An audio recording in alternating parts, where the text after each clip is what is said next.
Hello everyone, this is Monstertaming coming at you another Kindred tier list video.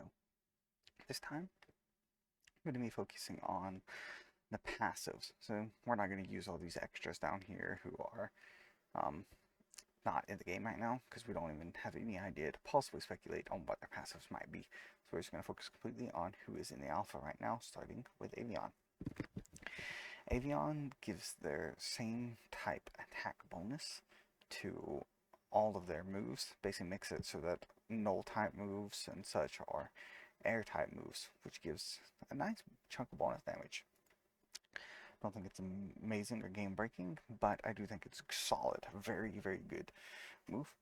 And we're going to put that in B. Oh, once again, in case you're new, S tier means broken, needs a nerf. A tier means it's basically perfect. B tier means it's really good, maybe use a slight buff. In Avion's case, I think it could probably use more moves that actually synergize with it. C tier is it's very niche and overall pretty bad, probably needs a buff. D tier means it is basically unusable and needs a buff where we work. So that being said, we're going to continue moving on to Salamander, plopping him right into the D tier. Wait, not D tier, sorry, C tier. Plop him right into the C tier. His ability gives him extra movement speed and damage when the opponent is feared, but as soon as he hits them, fear is broken. It's a really fun passive, but you have to fear them, which means you have to use a certain move, and it only lasts for the first hit, and it's not as much as you think it would be. Like, even with Black Mask Salamander, it's still not amazing. I think that perhaps maybe if his ability let you get a full combo off on someone or something like that before the fear broke, or I'm not 100% sure. It's definitely not the best of the abilities, or maybe the speed didn't go away as soon as they got done with their fear, and instead lasted until later. Like maybe you got a speed buff for like 10 seconds or 20 seconds or something like that. And it's just the attack damage went away after the fear went away. I think it would be much better. Shovel it for Survivor. I'm gonna put Survivor in A tier. It lets you survive with 1 HP left.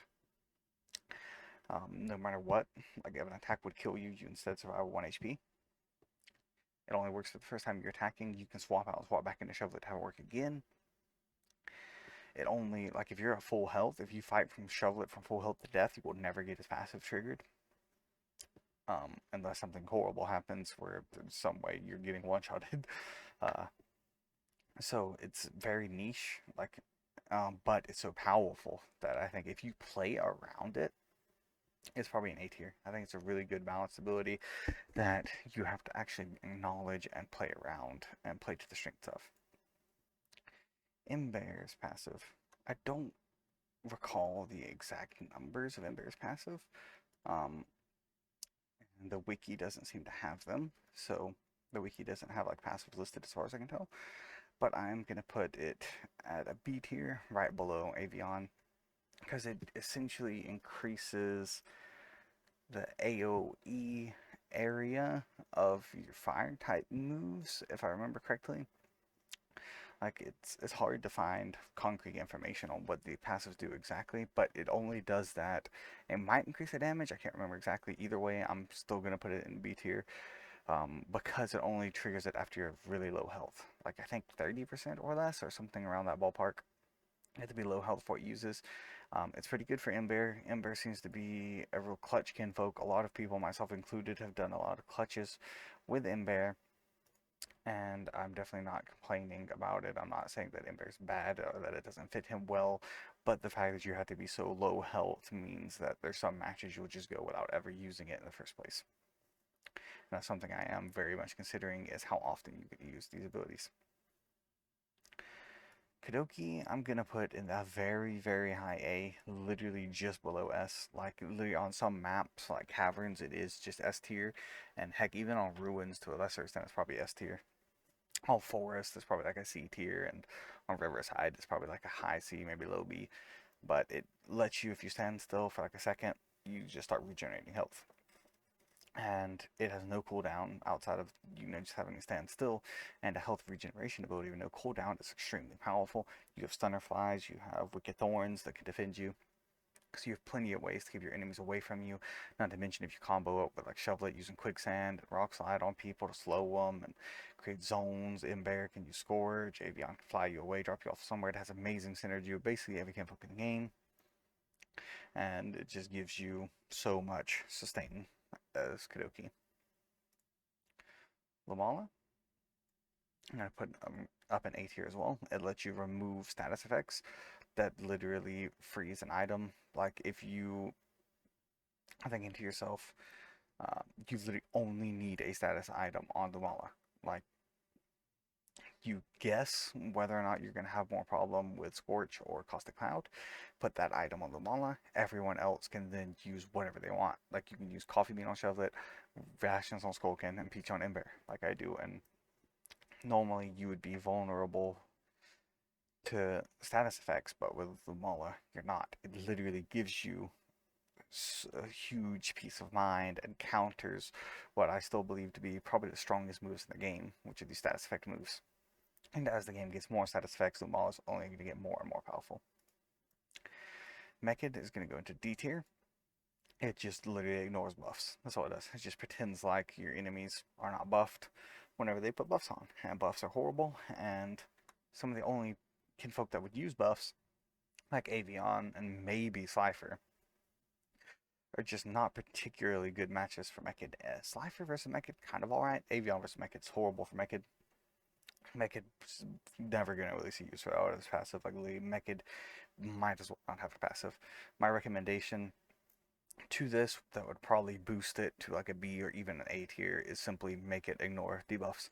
Like, Mechid cannot be debuffed by people as well, on top of not being, on top of ignoring their buffs. Don't take away their ignoring their buffs, because it's so minor it almost doesn't matter, but it still does matter in extremely specific circumstances. And the more kinfolk comes out, this buff, this passive might even upgrade to a C tier, but it will never be good. I'm pretty sure that unless buffs somehow take the meta by storm, Mechid will never have a good passive unless you give him something that helps him like ignore debuffs as well. So yeah, that's my opinions on Mechid. For Skulkin, pretty low B. Is when you throw Skulkin out, you debuff the enemy's physical attack, I believe, by one stage. It's just like nothing. Nothing, basically. It's pretty bad. Um, it's better than C tier because it does work every single game. It's not going to work on every single kinfolk, but I think if maybe you made it debuff both physical and special attack by one stage, then it would probably be an A tier. But overall, right now, it's like, it's all right. It's probably going to be the bottom of B tier. Now for Slifer specifically, I'm going to put his collector at mid A, because that I think collector on someone without pilfer would not be that great. Someone without pilfer and without fling, like if you had kinfolk who had collector, you basically need pilfer, and then it would probably be like a B tier, maybe high C, low B, high C.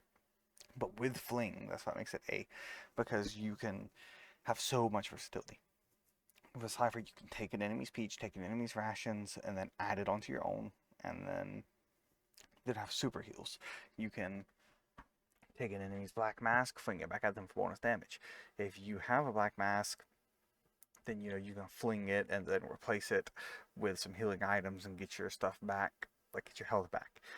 It just provides a ton of utility to Slifer and makes him really enjoyable to play. One of my favorite kinfolks just to play around with, even though I'm not super great with him, just because I love stealing items. Ember always has a peach that he's stealing. Just remember that. And if the game comes out without there being some reference to Ember having his peach stolen by Slifer, then we're right. That's also something you have to remember. But until next time, this is going to be my tier list for the passives and Kindred traits. I will, of course, update this if the passives get changed or get added. But until next time, this is Monstertaming Bisloba signing off. Hope you all have a wonderful day. Goodbye, God bless, and I will see you all in the next one. Bye-bye.